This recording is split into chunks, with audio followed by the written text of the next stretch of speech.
Hello, everyone. Thank you for that warm welcome. Thanks for the lovely intro, too. Yeah, we sound impressive, don't we? Yeah, we're not used to applause either. We usually work in splendid isolation. But we're delighted and honoured to be here today to help launch Anti-Social Camp UK and talk songwriting with some terrific guests. So let's not dilly-dally. Quite right. First up this morning is a singer, songwriter, musician and producer, best known as the creative force behind esteemed electronic indie band Glass Animals. As well as writing and producing all 4 of the Oxford Quartet's albums so far, including their 2018 platinum-selling Dreamland, which included the record-breaking global smash Heat Waves. He's also collaborated with the likes of Joey Badass, Khalid, Flume, Leanne LaHavas and Denzel Curry. We can't wait to pick his brains, so without further ado, please welcome today's first antisocial icon, Glass Animals, Dave Bayley. Hey. Hi. Oh my God. Thank you so much. How you doing? Very We're good, well, thank thank you very much. So this is a nice moment, isn't it, to reflect on your accomplishments, I think, as a writer. And I guess this is probably quite a big question to start. It's not what's your favourite colour or anything like that. What has writing meant to you in your life? Whoa. Does the practice of writing do something special for you? Yeah, I mean, it's something I started really natural.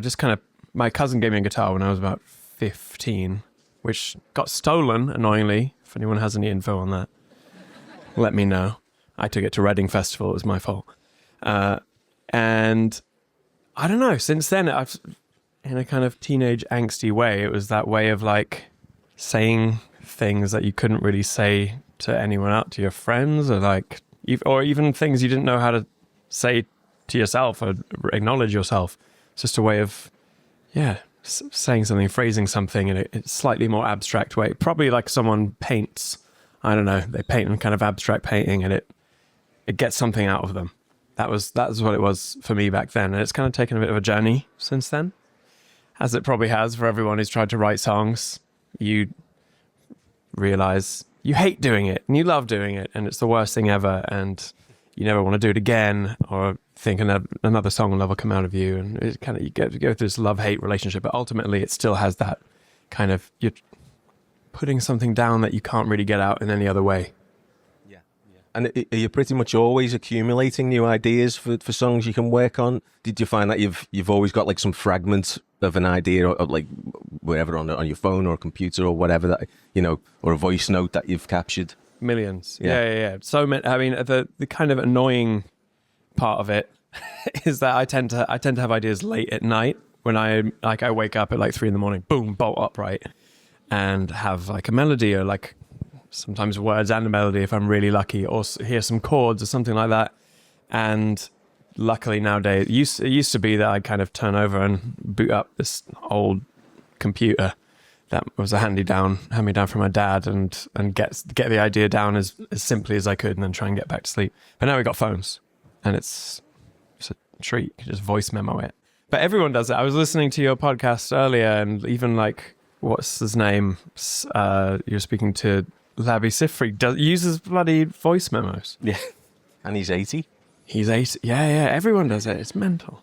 We did hear that you used to wake in the night with ideas. Does that still happen now? Yeah, that's exactly what happened. I mean, even last night, I don't have my phone. I tried to be professional and turn my phone off and give it to my manager. But last night, I woke up in the middle of the night at 4 o'clock and I kind of had a melody idea, and I'll probably take that into. It's a good starting point. I know we're probably all going off. We're at writing camp. Probably take that into a session later. It's a good anything to start. Throw some paint at the canvas. That'll be the paint. Yeah. We've had a lot of guests over the years talk about that kind of hinterland between being asleep and being awake. It's a very useful resource for interesting ideas that you just wouldn't think of if you were fully conscious. I think that's it. And consciousness is the right thing. Like, I think when you're going about your everyday life, you're kind of worrying about your reflexes are on and your guards are up. You're trying to keep yourself alive, not step into any holes, as I did. The world demands our attention these days. You're kind of switched on with this one side of your brain that's always having to respond to an email or talk to a plumber or go, what am I going to have for dinner? All this stuff. But in the middle of the night, all of those guards are down, and it's actually kind of one chance that you get to let your brain breathe and go to these weird places where it can't normally. Your brain has to kind of stay on track all day nowadays. But I'm trying to work, that's something I've been kind of trying to work on, is carve out these chunks and like give them, especially in the morning, waking up and not switching on the phone and trying to kind of extend that chunk of time a little bit. Yeah. I'm trying it. No idea if it's going to work. It might end up with a bunch of shit music. And out of all of the ideas that emerge, do you find that only some of them are suitable for Glass Animals? Do you end up parking stuff for future use further down the line? Yeah, I find that only a very, very small percent of them are actually even slightly decent. Right. Most of them are complete garbage. And you wake up in the morning and you think, wow, why did I wake up for that? And then some of them I'll take, as I said, like maybe we're going into a room later, start something with it and it won't go anywhere. That'll happen to another huge percentage of them.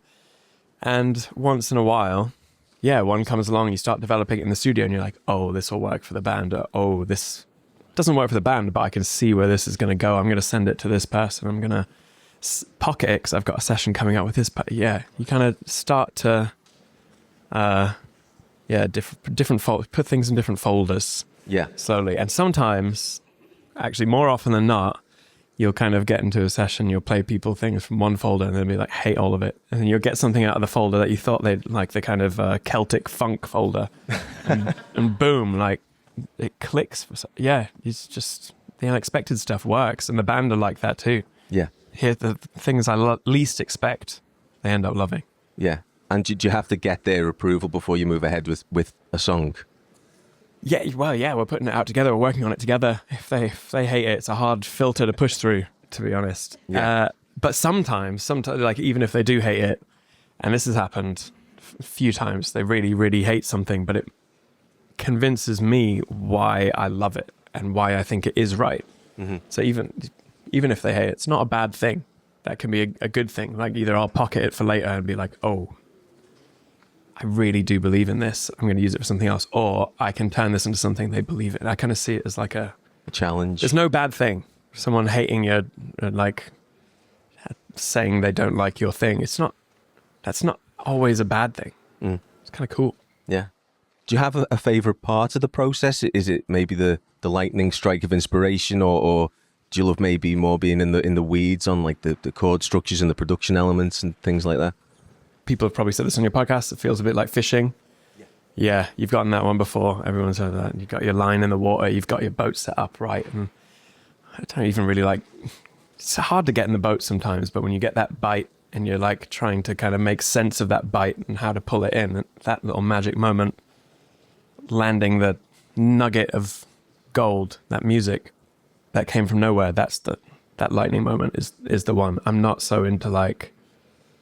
You can get caught up for days kind of trying to work out the perfect chords for under it and the perfect drum beat for under it, but actually simple works almost every time. I don't know. I always end up kind of going in this huge spiral for like 2 days afterwards, trying kick drums in different places, trying different chords, trying different inversions, trying different weird extensions of chords and things. And it's often not worth it. But you will literally spend days. It's sometimes an investment of time is necessary.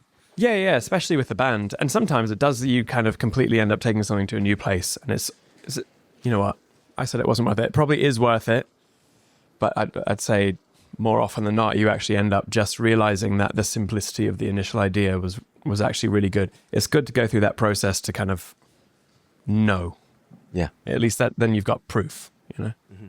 Yeah, production is kind of woven into your songwriting process, though, isn't it? Did you see the two things as kind of intertwined? Definitely. I mean, I like starting songs in all sorts of ways. Sometimes, as I said, it's a melody and a voice memo. Sometimes some of my voice memos are like trying to make a sound, which is really because I find sound quite like inspiring, even if it's just like a single note, a sonic texture, something can be really, really cool and can make you feel something. So like, I don't know if anyone's used a mellotron before. I find a lot of those sounds really like, it's a kind of dreamy quality to them, of quite an insular, melancholic quality to a lot of those sounds, and they can really, I don't know, I often start on the mellotron for that reason, or I try and just paint some kind of abstract sound texture and then write something on top of that. Yeah, I don't, maybe is that unusual? No, we've heard that before. Yeah. Yeah, lots of people certainly in recent years, have started just building stuff in the studio, and that is almost the recording process is the writing process. Yeah, I think that's a great way. Sometimes it's just one note in a kind of cool sound and you build to that. So given the endless possibilities of the studio, do you find you have to set some kind of constraints, some kind of boundaries, like I'm going to use these chords or this title or maybe this plugin, I'm going to sing through this plugin and that's what I'm going to do today? There are all sorts of tricks and tools. Because right now, I feel like technology is so incredibly powerful that it's like looking into a black hole when you look at a computer screen, which is the modern recording setup. It's not like you used to have a tape machine, had 2 tracks on it, and you really, you go into the studio and basically you have what's there. Now you have a computer, you can download any plugin for 19 quid and off you go. Like, make any noise that's imaginable. So you almost have, you do have to set, I like setting boundaries. Yeah. And I almost thought this the other day, like it'd be quite cool to I've started writing them down. And it'd be quite cool. I don't know, maybe I'll stick them on the internet at some point. These like kind of boundaries that I've actually found that are quite useful. So sometimes it's picking up an instrument that you've never touched before, that you just have no idea how to play. Because then quite often the melody you'd write is simple enough. Of course, yeah. You're not overthinking it. You're just kind of going completely on the kind of melodic, with your melodic gut instinct, which is really damn important. Or sometimes it's, putting a pitch shifter on your voice and singing through that. Or singing in someone else, singing in a Dolly Parton voice. So anything, writing a song for someone you'd hate to write a song for. I like putting these kind of weird boundaries to create something, I don't know, some kind of starting point, because it's so hard now. I totally get that. I've spent days in the studio just sitting there looking at the screen and being like, God, Yeah. Wow. I could do anything. So you've started writing those down now? I have, yeah. Incredible. Yeah, I'll try. I'll send them to you guys if anything. Well, maybe you should publish them. Do you reckon? Dave's Book of Boundaries. Dave's crap tricks. I don't know. Brian Eno has those cards, doesn't he? But they're quite Oblique strategies, yeah. They're oblique. That's the word. Yeah. Mine are very not oblique. Dave's simple shit. So when you are writing in the studio, is that often about just getting something going that kind of has that power to prompt you to start coming up with stuff over the top? Yeah, I basically mess around until something makes me like feel. It's feeling, isn't it? That's the main thing for me. If it's not making you feel something, I'll spend about 15 minutes on something. If I haven't started getting something here from it, I'm very happy to park it and move on to the next thing.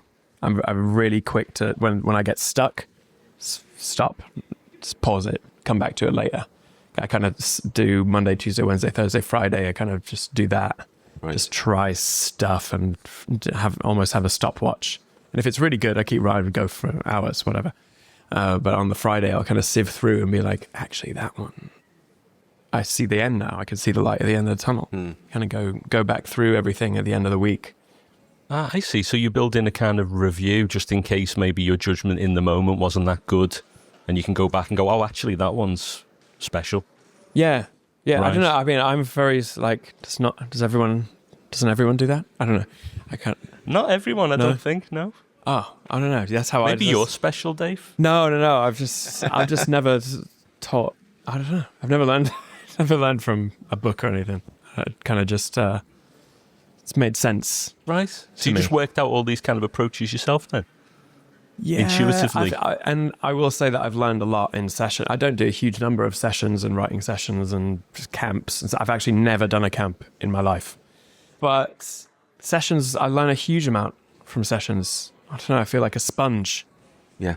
Because and I tend to work with a lot of people who make music are probably people who've taught themselves to some extent, spend a lot of time alone in a dark basement with an instrument of some kind. And everyone's going to develop their own techniques and own things. And it's just like an amazing opportunity to share those things and just absorb.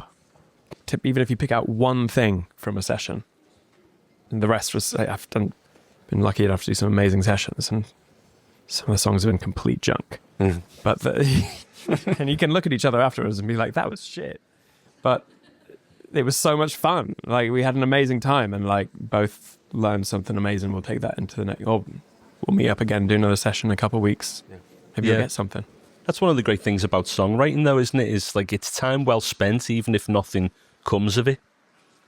I've started to like. I used to put a huge amount of pressure on myself to like make, so like end the day with a song, end the session with a couple of great songs, and I kind of realized that's a huge amount of pressure. They don't come like that. They come. Sometimes you'll get 3 in a day, and then nothing for a month. Or sometimes you'll get like kind of one really cool chorus, and you just can't for the life you figure out how to finish it, and you'll park it, and 3 years later you're like, wait a second, I hear that chorus here. Boom, plug it in. There's no right way. Yeah. You can't lose sight of the fun element either, can you? You know, otherwise it could just end up as kind of drudgery, really.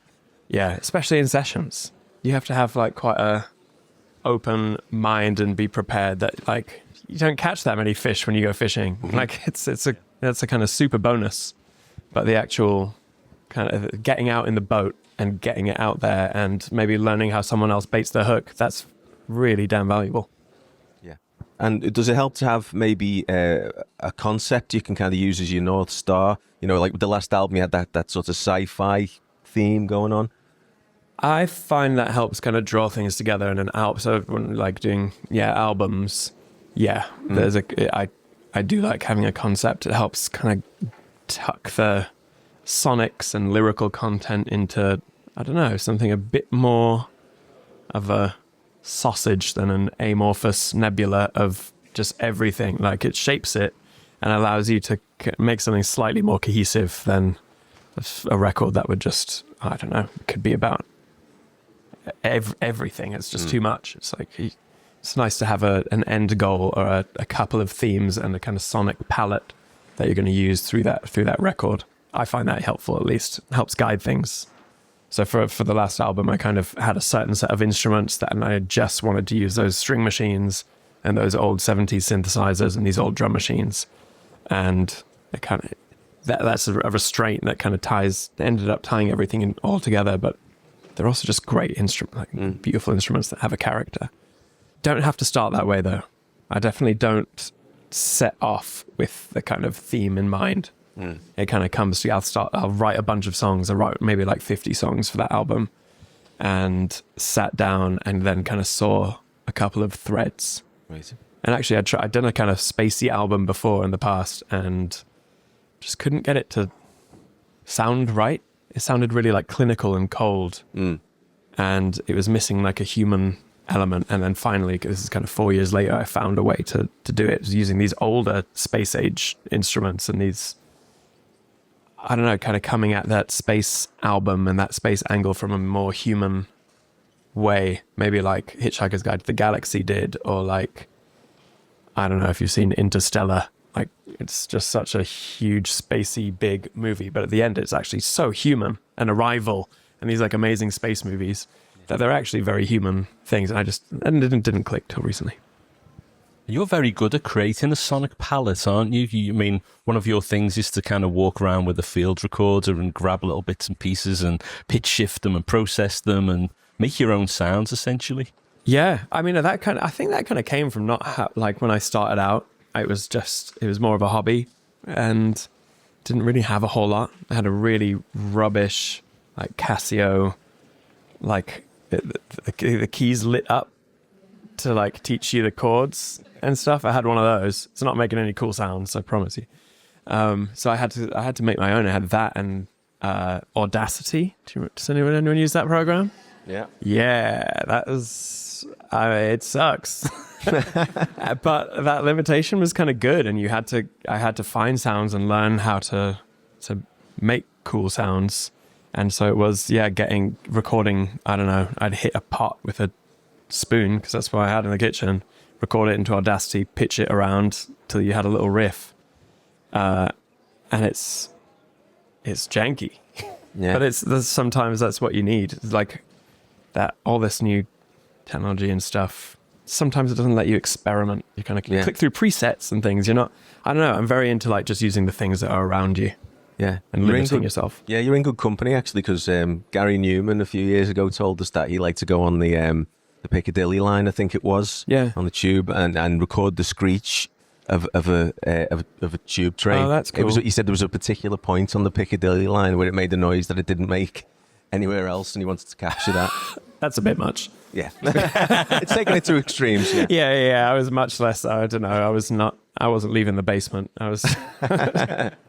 Yeah, just anything on your desk is like a cool instrument, and it's human. That's the other thing. I love that kind of human element. It's organic. A lot of those sounds, and they kind of mean something to you. It's personal. You know, it's like, yeah, that's my dog farting on the album, and so you kind of, and it's all a little bit out of tune. It's not quite perfect. I like those imperfections that you can't often find in the computer.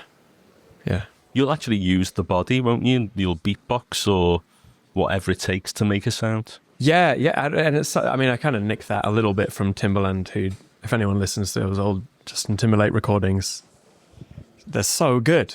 But the snare drum is just him going, and the hi-hats are him going, hat, hat, hat, hat, hat, hat, hat. And it's so clever, but it adds this, like, there's a groove to it, there's a feeling to it, and it's him, and it sounds like no one notices that.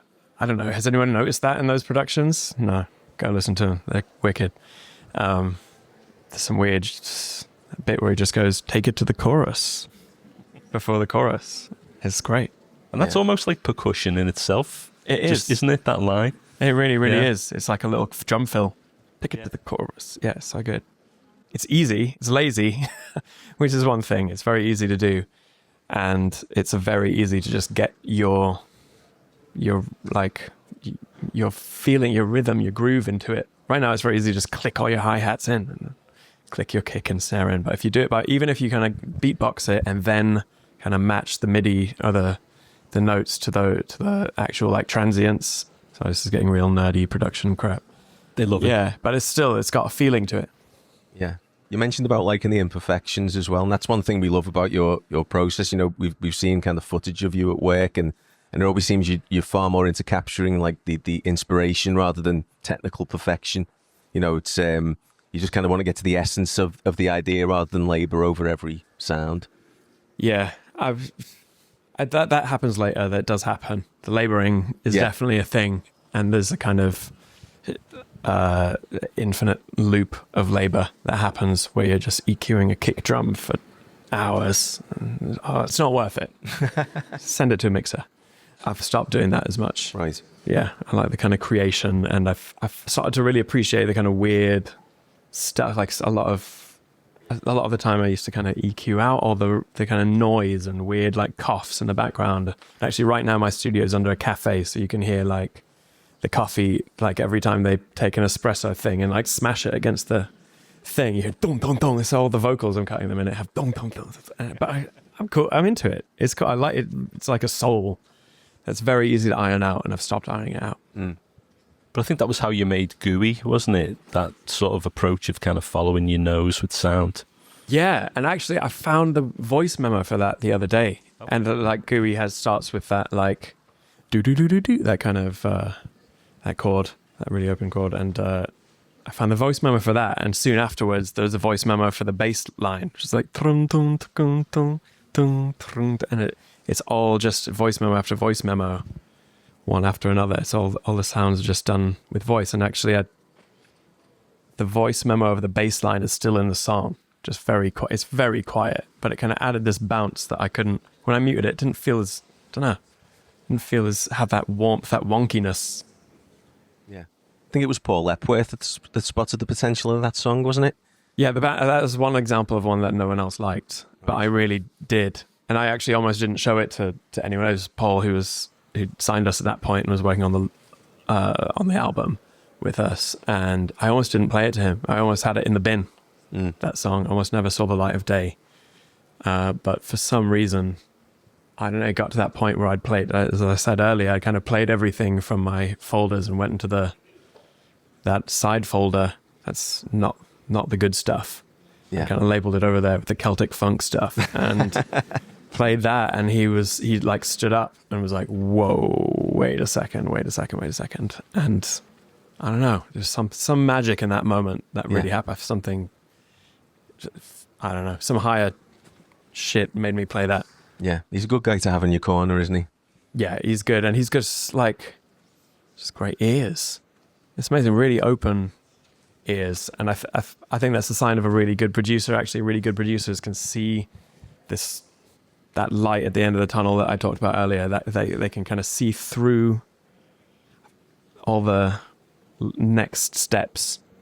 Good A&R people have that too. And well, I mean, a lot of people have that. It's really tricky. Some people, like my mum hasn't, sorry mum, but like she has none of that. She hears a song, she hears the vocal line, and that's it. And she's like, why isn't the vocal louder? Why can't I hear what you're saying? Why did you use an F-bomb? But then, I don't know, then it kind of goes up from there. And there are people who can hear songs really early and just see they hear the whole rest of it. They see that the drum, like when it's finished, this is going to be good. He has that to like extreme. It's a very vulnerable thing to play anything you've created, isn't it, really? It's really vulnerable. Songwriting is vulnerable. And that's what I was always scared at going into songwriting camps and writing with people, is it's like, it's weird, isn't it? It's a really weird thing to do. Go into a room with someone. It's like an arranged marriage. You go in and you're like, yeah, we're meant to like do this really kind of intimate thing now. And you have not really much of a relationship with that person. Actually, look at some arranged marriages. They're wonderful and amazing. And you build something really strong. You're just going to have to acknowledge that it's weird. Get that out of the way. And then, yeah, just start going. Saying that, if anyone has any tricks for that, let me know. I haven't done many of these sessions. Do you have any kind of go-to instruments that you use, or anything you're superstitious about using? I hate the saxophone. Right? Okay. If someone picks up a saxophone, I'm out.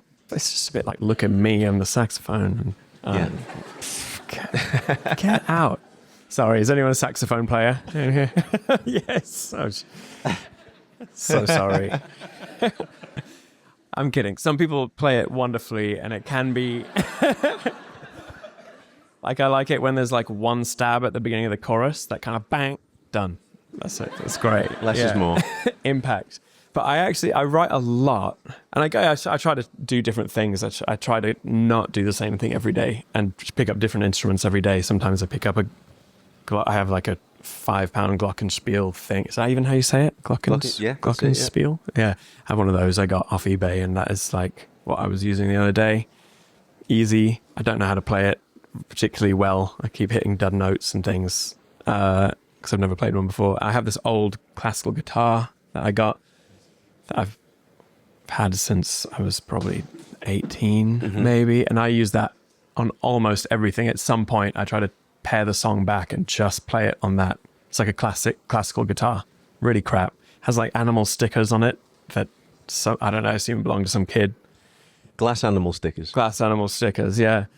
But if I kind of stole that one from that, I used to be into Rage Against the Machine. I still am into Rage Against the Machine. And Tom Morello, the guitarist, used to say, like, if it sounds big on my classical guitar, it's going to sound huge when I've plugged it through on my pedals and my amp. And I've kind of taken that, like, if your song works on your little crap janky acoustic guitar, the vocal line, it's solid, like the chorus solid. It's a check that I always end up doing. Yeah. So that's, if it doesn't pass that test, I tend to think something's wrong. So maybe that's one little superstition. Yeah. I think you mentioned you had this terrible Casio keyboard and a laptop when you started. Oh yeah. Yeah. Yeah, it was not the best setup.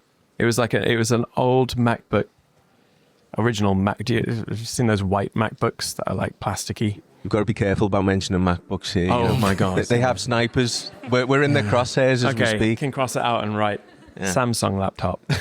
You just dub that bit in, just cut in.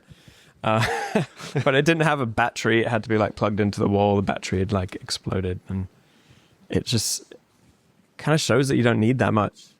I had Audacity, as I said, and then went to GarageBand, and GarageBand was such a big step up. I loved it. The whole first EP, GarageBand, is actually great.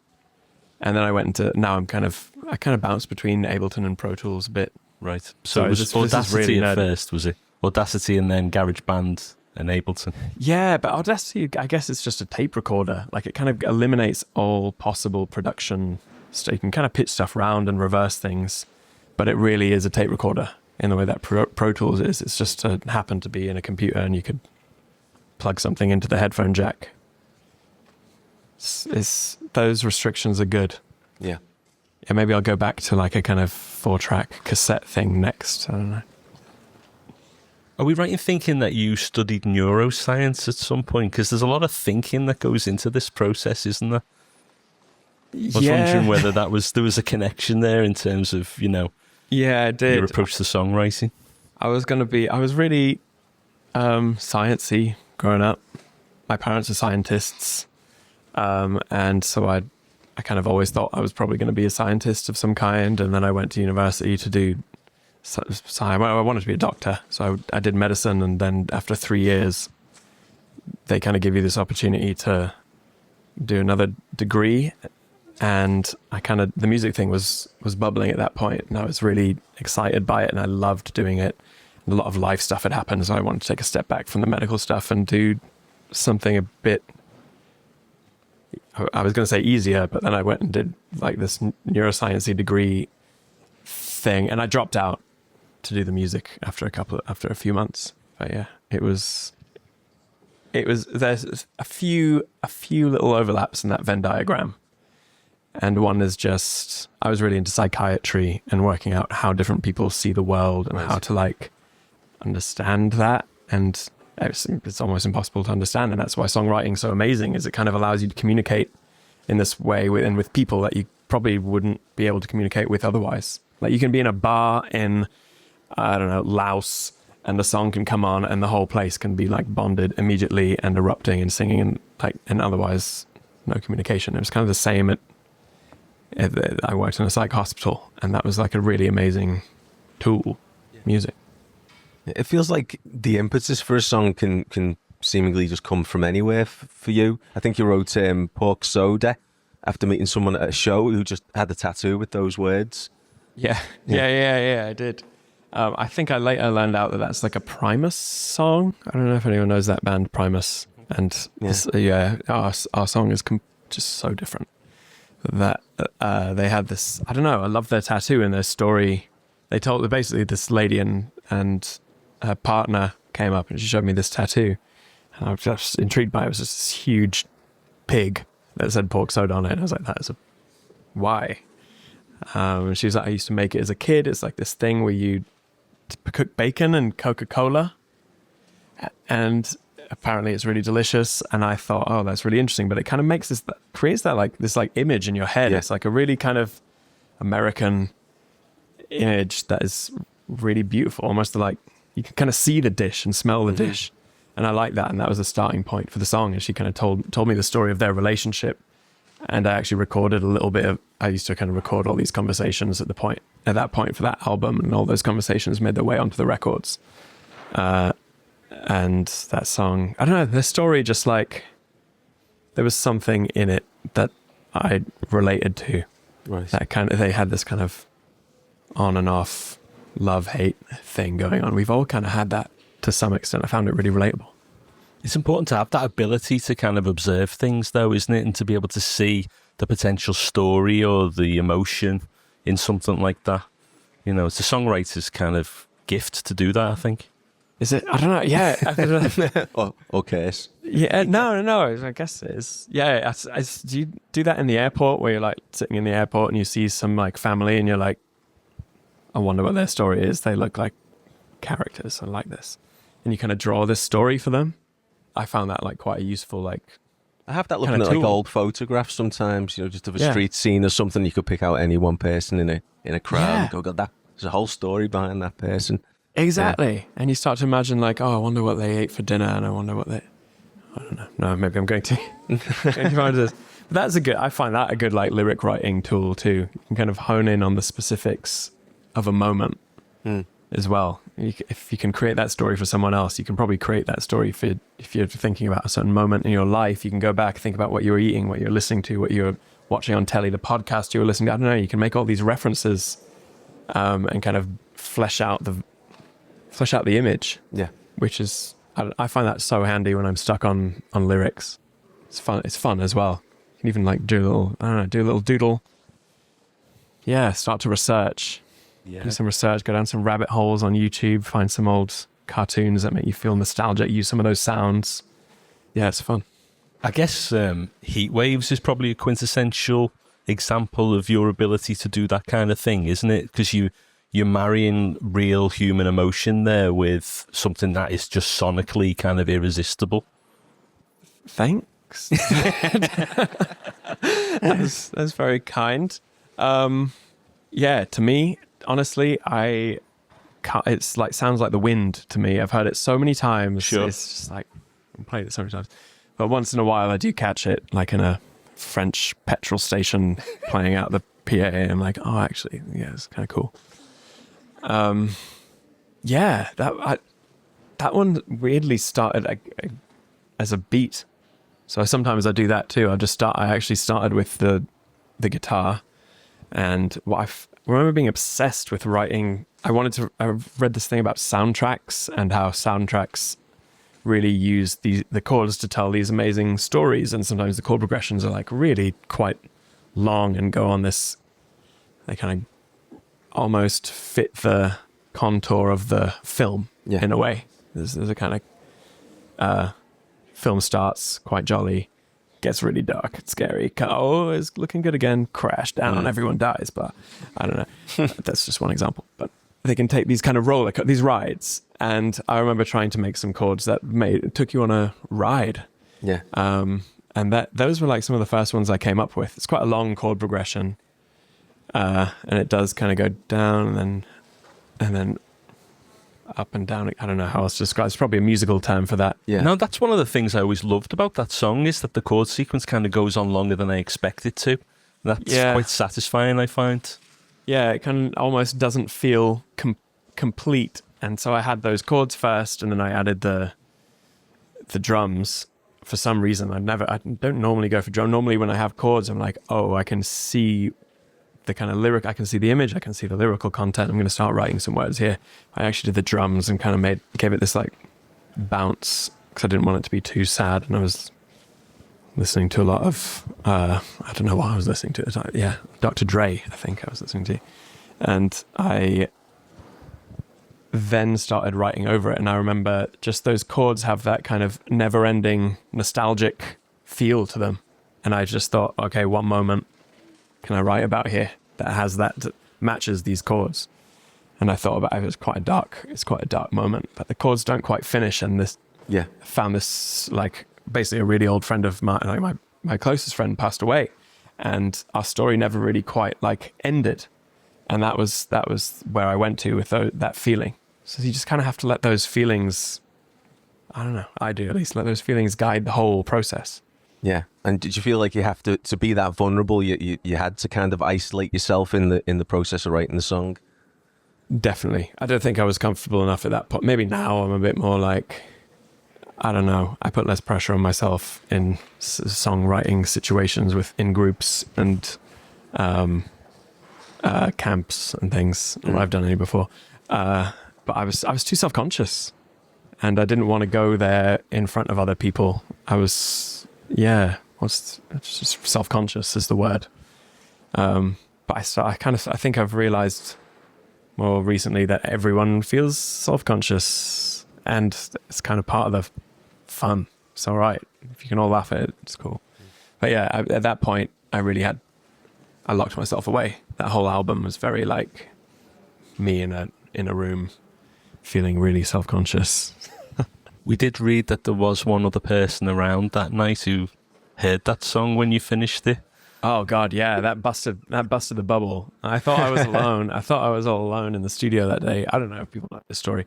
But I was like, that song happened fast, relative to a lot of other songs that I've done. Happened over the course of like an hour and a half. And then you have pretty much what you hear on the record. That doesn't give any credit to the fact that I'd spent the previous 3 days just sitting there coming up with complete trash, and was like blasting it at the end of the day. It was probably like, I don't know, 10:30 p.m. I thought I was the last one left in the studio complex, and song ended, and I heard someone just like kind of rustling around behind me, hitting like a note on the piano, and I was like, whoa, wait a second. I turned around, like hair kind of dripping over a face. And I was like, oh my God, this is some kind of ghost. And then they looked around and it was Johnny Depp. I was like, what? Hello? And he goes, hi, I'm John. I was like, okay, I'm Dave. How much of that did you hear? And he didn't say anything about the music. So I assumed it was probably not as, I don't know. Not to his taste. Not his taste. I assumed it was crap. And then he did an impression of Willy Wonka and left. Yeah. I thought he seemed nice enough. Yeah. It was like a weird dream. I think it was real. Oh, I'm sure it was. It was definitely real. It was definitely real because like he left and then 3 minutes later, like some security guards came running in. They're like, have you seen this guy? It's like, you mean John? And they're like, yeah. Went that way. Yeah. Now, we were fascinated to learn that song, given how personal and vulnerable it was, that it was pitched to Rihanna. Yeah. I was just very self-conscious at the time and I didn't like this idea of being vulnerable that much. And I didn't want my friends and family to. I was really worried about what my mum would think and stuff like that. So I wanted someone else to sing it. I also didn't think I could go out and like perform it every day because it was quite sad. It kind of got me in the heart a little bit. It reminded me of this person. And since then it's taken on this more optimistic tone and that's how I see it now. But at the time I just wanted to get rid of it. So yeah, I played it for her manager. I was actually super late to the meeting. I went to the wrong place. And so I got there, I'd like run down the road. I was covered in sweat. It was disgusting. And walked in and played one song and he was like, nah. And then he's like, play me something else. Played something else. It's like, nah. Played him another one. Thankfully, they didn't keep any of it. Yeah. It was one that I kind of played to the band and they were like, you have to put this on the record. And I've had that a few times, actually. I've had that. There was a song called Agnes on the record prior to that I think was equally sad. And I didn't want to put it on the record, but they made me. So on the more kind of collaborative side, when you're doing a song, something like Tokyo Drifting, for example, with Denzel Curry, does that change your process or do you still work in the same kind of way when you're collaborating? That one started off as a beat as well. I was actually kind of intending on sending it off to someone else because I didn't think, like, let's face it, look at me, I'm not going to put down bars on that kind of beat. It's just not for me. I've got a blonde quiff. It's not right. And so I wanted to give it to someone and sent it to Denzel. It was that simple. I actually really, really wanted him to be on it. So sent it to him. He didn't respond, of course. He's so cool. And then sent it to like a couple of other friends of his. I knew someone who was on tour with him. Sent it to that friend, nothing happened with that, and sent to another, like a friend of his managers or something like that, who I think started playing it for him in his dressing room. And he was like, wait, what's this? And he's like, this is that song that's apparently he's been trying to send it to you for ages. And he like literally 2 days later, he sent back a vocal. Yeah. Wow. We kind of became much better friends afterwards. It was one of those. It was a weird one. I kind of hustled and he wasn't having it. I think sometimes those collaborative environments can lead to like personal progress though as well, can't they? I think, was it Dreamland that you came up with while you were waiting for Leanne La Havas to arrive at a session? Oh yeah. Yeah. I forgot about that. Oh, that's a good point. She's incredible. She was incredible. And I just wanted to be ready. I wanted to have something I could like be like, hey, look, I did this. What do you think? And she came in and just wanted to start. She just picked up a guitar and went. As she does. It's like incredible. As soon as she picks that thing up, it becomes part of her and it just starts like talking in this really elegant way. And so I just put that in my folder of shame and opened it up later. And it kind of, I don't know, there's something about those chords when I re-listened to it, the rest of it just flowed, the kind of vocals flowed out. Is it challenging for you to kind of leave space for others to take control in the collaborative situation, or maybe afterwards, maybe say in the mixing process, to like kind of let go? Is that difficult? Because you're so self-sufficient, aren't you? It is hard. Yeah. I hope I'm getting better at it. You just have to be less precious. That's you have to let people do their thing, and people are really, really good. If you kind of, like with Denzel, for instance, like he's a genius, and he just did his thing, and I I was so nervous about what he was going to come back with, but in a way, it didn't really matter what he came back with. It was going to be him, and it was going to be right because it was what he saw for it. And I should never have been nervous about it. Do you prefer maybe a one-on-one kind of collab, or might you be just as at home in a writing camp like this event? I mean, as I said, don't have a huge amount of experience doing I've got a few people who I work really well with, and I kind of will go back and work with quite a bit. But yeah, I tend to just write I spend a lot of time alone writing because it's where I feel the most comfortable. And sometimes I'll take those ideas into rooms with other people when I've kind of got a tiny bit of confidence in them. Because I don't know, I go on this you guys make music, you go on this roller coaster, you start something, you kind of like it, and then about an hour later you think it's the worst thing that's ever happened. Yeah. And then so some things I'll kind of get to about that just when it's starting to this is going to crash, park it. I'm going to use this in a session for someone else, stuff like that. So, I don't know, I find it easier to come up with those nuggets on my own. But I'm getting a lot more used to being in the room with other people. It's a confidence thing. Yeah. I'm getting there. Maybe. Well, you've got some life-changing songs in your catalogue, Dave, and obviously there's people here who'd like to write life-changing songs this week. What kind of advice do you think you would have for them as they head into their kind of creative zones this week? Whoa. I feel like there's a lot of weight on this. Yeah. I don't know. I had a session not too long ago with someone who, and I kind of mentioned the story earlier, but I'll reiterate it because it kind of changed my life a bit. I had a session with someone who is probably, I'm not going to name a name, I think probably the best songwriter of all time, in the top 5, maybe, at least.